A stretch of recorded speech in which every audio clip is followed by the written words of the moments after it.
کراچی سے نعمان افریدی کہتے ہیں کہ نواز شریف رمضان کا آخری جشن سعودیہ میں گزاریں گے، شاہی خاندان سے ملاقاتیں بھی متوقع، سعودی عرب دورے کے بعد ان کی وطن واپسی متوقع، کیا سعودیہ کے ذریعے دوبارہ کوئی ڈیل ہونے جا رہی ہے؟ ڈیل کا تو مجھے نہیں پتا ہونے جا رہی، یہ ڈیلوں پہ ہی زندہ ہیں یہ لوگ، پہلے بھی جنرل جیلانی اور بریگیڈیئر قیوم کے ساتھ ڈیل کے نتیجے میں یہ آئے، پھر ان کو وہ وزیر پتہ نہیں کیا بنایا گیا، پھر ہولی ہولی چیف منسٹر، اس کے بعد پاکستان ان کے پاس گرگیر پڑا رہا، کنگال کر دیا، یہی لوگ ہیں، یہی 2-3 خاندان ہیں۔ اچھا، اب آخری عشرہ سعودیہ میں گزاریں گے تو میں صرف یہ جاننا چاہ رہا ہوں کہ کیا یہ وہاں اللہ سے اور گناہوں کا تو چھوڑو تو شاہ خانہ کی معافی مانگیں گے؟ ہمارے ایک بزرگ کہا کرتے تھے، پاکستان بنیا ہی ٹوٹن نہیں تے لٹن لئی، ٹوٹا بھی آپ کے سامنے، لٹا بھی گیا آپ کے سامنے، پھر کہنا ہے بگیاڑ آیا شیر آیا بگیاڑ آیا پلانا ٹمکانا، تو ہم بھی تو باز نہیں آتے نا، تو جیسا منہ ویسی چپیڑ۔ خواتین کا عالمی دن منایا جا رہا ہے، اب اس موقع پہ کیا پیغام دے گئے؟ ارسلان بٹ صاحب پوچھ رہے ہیں جی ملتان سے، ارسلان صاحب میں نے کیا پیغام دینا ہے؟ یہ سب ڈھگو ہے، یہ ماں کا یوم پتہ نہیں والد ہے، یہ یوم والدین ہے، یہ یوم ہمشیرہ ہے، کیا ہے یہ ویسٹ کے سارے کانسیپٹس ہیں، تو قوم تو نہیں ہے، اپنا قومی کھیل کیا ہاکی، اس کا نام و نشان ہی نہیں ہے، گوروں کا، اور جن کے بارے میں بھونکتے ہیں ہمارے بہت سے لوگ بھونکتے ہیں، گورے کی فتح سننی ہے، رنگ گورا کرنے والی کریم ہے، سب سے زیادہ بکتی ہیں اس ملک، ان کے رنگ سے لے کے ان کے کھیل تک، ساری ماڈرن ٹیکنالوجی سارا کچھ وہیں سے آیا ہے، تو ان کے غلام ہو، روحیں آپ کی گروی پڑی ہیں، اور اسی طرح ہی یوم فلانا یوم ٹمکانا ویلنٹائنس ڈے، مجھے اعتراض کوئی نہیں ہے، I have nothing against it. Because we happen to be part of a global village.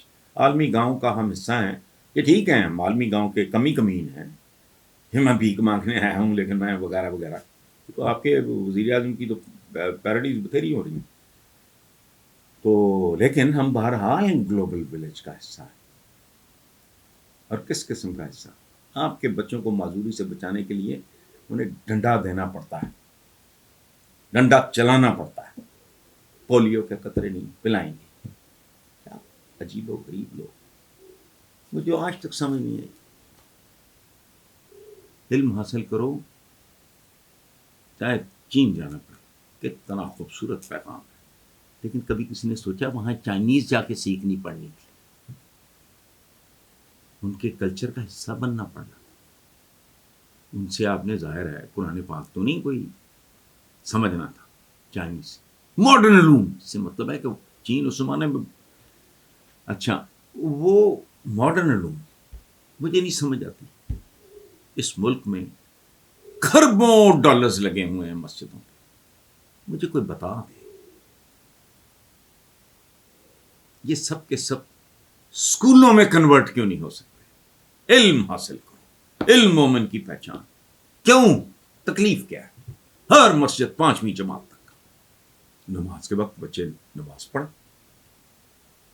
کھربوں کی وہ پراپرٹی ہے وہ رکھی ہوئی ہے، وہ لوگ آتے ہیں، تو میں پچھلے دنوں پڑھ رہا تھا کہ منافق مسجد میں ایسے ہی ہے جیسے پرندہ پنجرے میں ہوتا ہے، تو کوئی کریٹو تھنکنگ نہیں ہے بھائی، علم جو ہے کھوئی ہوئی میراث ہے مومن کی، جملہ سنو، یعنی جس کے پاس علم نہیں ہے اس کو اپنے آبا کا ہی نہیں پتا، وہ اپنے شجرہ نسب سے ہی واقف نہیں ہے، کوئی ہے اس ملک میں جو کرے؟ پرائمری تک، چلو بڑی مسجد ہے مڈل تک، اس سے بڑی ہے تو کیوں مولوی صاحب کو بھی اپنی اذان دو، 5 ٹائم امامت کراؤ، باقی ٹھیک ہے جو ریگولر سٹاف نہیں کریں، کیوں نہیں کریں گے؟ جانتے ہیں ہم، اور یاد رکھیں جو غریب گھرانہ ہے وہ تو آ جائے گا، یہ بھیک لینے اللہ معاف کرے، ان لوگوں نے عوام کو کہاں پہنچا دیا، سفید پوش کیا کرے گا؟ وہ فاقہ کھا لے گا، آٹا نہیں مانگے گا، ٹوٹل فراڈ، اور تم لوگوں نے کیا کیا اس ملک کے ساتھ. آج تم آٹے بانٹ رہے ہو. یہاں آ گئی نوبت. گاٹے ان کے دیکھو. جب میں دیکھتا ہوں وہ شیر آیا ہوں چلا آپ سے جاتا نہیں. 3 مرلے کا منہ ہے, 5 مرلے کا پیٹ ہے. میں باقی تفصیلات میں جاؤں تو پھر اچھا نہیں لگتا. کہتے ہیں وزیر اعظم شہباز شریف نے رمضان پیکج کے تحت غریب گھرانوں کو مفت آٹا فراہم کرنے کی منظوری دی ہے. آپ وزیر اعظم کے اقدام پہ کیا رائے رکھتے ہیں؟ کیونکہ کچھ لوگوں کا کہنا ہے یہ فراڈ ہے. بالکل فراڈ ہے. رمضان شروع ہوگا پتہ لگ جائے. وہ کیا تو بھوکا تو گنا نہیں جاتا اس ملک میں. اور یاد رکھیں جو غریب گھرانہ ہے وہ تو آ جائے گا یہ بھیک لینے. اللہ معاف کرے. ان لوگوں نے عوام کو کہاں پہنچا دیا. سفید پوش کیا کرے گا؟ وہ فاقہ کھا لے گا, آٹا نہیں مانگے گا. Total fraud. اور تم لوگوں نے کیا کیا اس ملک کے ساتھ. آج تم آٹے بانٹ رہے ہو. یہاں آ گئی نوبت. گاٹے ان کے دیکھو. جب میں دیکھتا ہوں وہ شیر آیا ہوں چلا آپ سے جاتا نہیں. 3 مرلے کا منہ ہے, 5 مرلے کا پیٹ ہے. میں باقی تفصیلات میں جاؤں تو پھر اچھا نہیں لگتا. اتنی گولیاں مارو جتنا عرصہ, جتنے سال ان کے ٹوٹل بنتے ہیں اقتدار میں. وہ ڈوب ہی مرو. کوئی اکیلے بیٹھ کے اپنے منہ پہ تھپڑ مارو. عمران سے بہت پیچھے ہیں مقبولیت میں. لیٹس پٹ اٹ دس وے. دیانتداری کا تقاضا یہی ہے. اخباروں میں شائع ہوا ہے. تو یہ ناپسندیدہ ہونا اور بات ہے. مقبولیت میں وہ عمران خان سے بہت پیچھے ہیں. شرمناک حد تک پیچھے ہیں. That is different. اس میں آپ نے بلاول کا تھوڑا بہتر ہے ریٹنگ, تھوڑی اس کا آپ نے نام نہیں لیا. اچھا باقی اس ملک کی بربادی کا میں تو ہمیشہ کہتا ہوں حصہ بقدر جسہ. اتنی گولیاں مارو جتنا عرصہ, جتنے سال ان کے ٹوٹل بنتے ہیں اقتدار میں. کیا بکواس ہے. ماننے کو تیار نہیں ہے.